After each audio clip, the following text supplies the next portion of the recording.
Okay, howdy there. This is Crippled Fox Gaming. John and Amos with you today.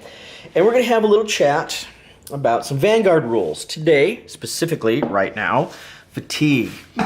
This has been an issue that keeps going round and round and round, and we're just going to have a little chat about it, okay? Right. So we have some figures here. Let's back this up a little bit. So we kind of worked it out a little bit. We should be able to get it, so... Hopefully we're right, right? In the comments. Please be nice in the comments. Exactly, right? Be nice to us. Okay, so we have a round going here, and we have a couple of activated models. We have a couple of not activated models. And so what we're going to do is we're going to resolve some conflict here. So I have this little shield breaker, okay? Of course it's a dwarf. I mean, what other... It's the only faction there is. I mean, come on.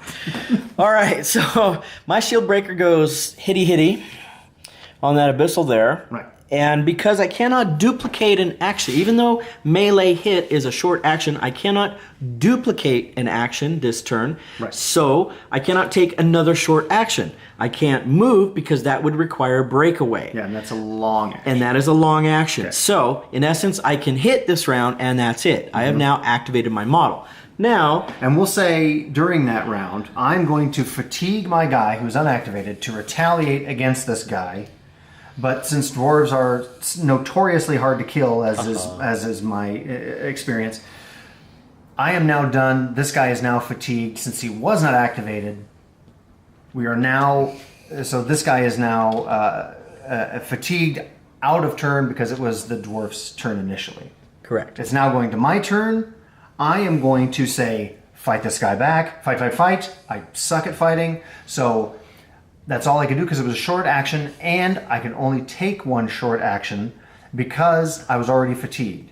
Therefore, that fatigue counter comes off, and I am just activated, the fatigue counter being replaced by the activated counter. Now, here's where we think force fatigue comes in. You, go ahead. Okay, well... I'm pretty sure we're doing this right. Yeah. Okay, so according to the rules as we see them, what it is that you can spend power in order to force fatigue a character out of turn. So what that means is that I can spend a power in order to fatigue this guy into acting again.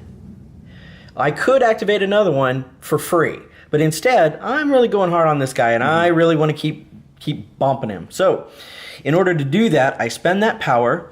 That has now allowed me to do a short action that also fatigues him. Okay, that's the force fatigue. Right.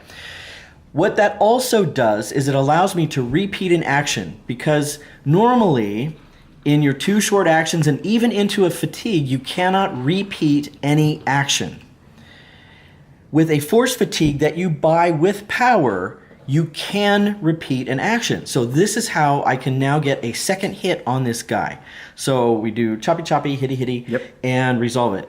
So anyway, that's our little bit on force fatigue. Yeah, and I think also at the end, let's say everybody is done. Let's say these guys are done activating. Everybody's done activating.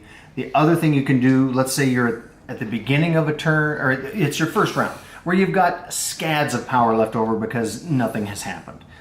Let's say I'm going to spend, like everybody's done. Are you done activating? Yes. I'm going to spend a power to force fatigue this dude to shoot that guy. So then I will spend that power to force fatigue him because I don't want to go run around and grab the other little chit. And so he's going to shoot this guy and whatever happens from that. And then to pull that off, because that'll be the end of his turn. And then I'll say, do you want to force fatigue anybody? And then you could spend that to, let's say, fight this guy again. And we'll save enough, because at the very, very end is when you spend power to pull these fatigue counters off. And you'd spend that power to pull this off. And then they're just activated. And then we take all the chits away. That's how we think fatigue works. I'm pretty sure we've got it right. So we'll see. Like I said, we can always do erratas later. Because this game's awesome and you should all play it. All right, Cripple Fox gaming out.